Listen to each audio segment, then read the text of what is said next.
Bonjour, bienvenue pour une nouvelle improvisation sur toile. Comme la dernière fois, je vais me laisser porter, donc je réutilise la peinture acrylique. Je vous invite vraiment à faire cet exercice chez vous. Ça demande très peu de matériel. Vous prenez une feuille, des crayons, voilà, un crayon de papier, vous prenez, je sais pas, de la gouache, voilà, un pinceau, une toile, ça coûte pas très cher tout ça. Et mettez la musique à fond, ou voilà, mettez une vidéo, mettez ce que vous voulez. Et ne réfléchissez absolument pas à ce que vous faites. Voilà, vous vous laissez complètement guider. Si vous avez envie de cette couleur, bah vous mettez cette couleur. Si vous avez envie, enfin voilà, vraiment, il faut vraiment pas que vous réfléchissiez à ce que vous faites. Et honnêtement, quand vous allez voir le résultat, il faut que vous imaginiez que c'est comme une thérapie en fait. Et quand vous allez prendre du recul, une fois que vous aurez tout, voilà, une fois que vous aurez fini votre toile, vous allez prendre du recul. Vous allez regarder le rendu et là, ça vaut le coup vraiment d'analyser. C'est pas évident, mais vous allez pouvoir analyser les couleurs que vous allez utiliser, vous allez pouvoir analyser les formes, vous allez pouvoir mettre une intention sur ce que vous venez de faire. Et même si ça ne ressemble à rien, c'est pas grave. Voilà, vraiment, c'est vraiment pas grave. Vous faites ça pour vous et vraiment prenez-le comme une thérapie. C'est un exercice très facile à faire, qui peut prendre, enfin voilà, 10 minutes, un quart d'heure, ce qui peut prendre beaucoup plus de temps bien sûr, mais vous n'êtes pas obligé d'y passer des heures et des heures dessus, et vraiment n'intellectualisez pas ce que vous faites. Laissez-vous porter. Bon visionnage et à tout de suite.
Voilà pour cette petite improvisation, j'espère que ça vous aura plu.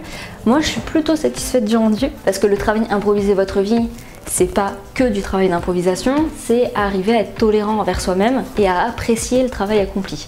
Donc je suis pas du tout du genre à être méga pointilleuse, à tout décortiquer et à ne jamais être contente de ce que je fais.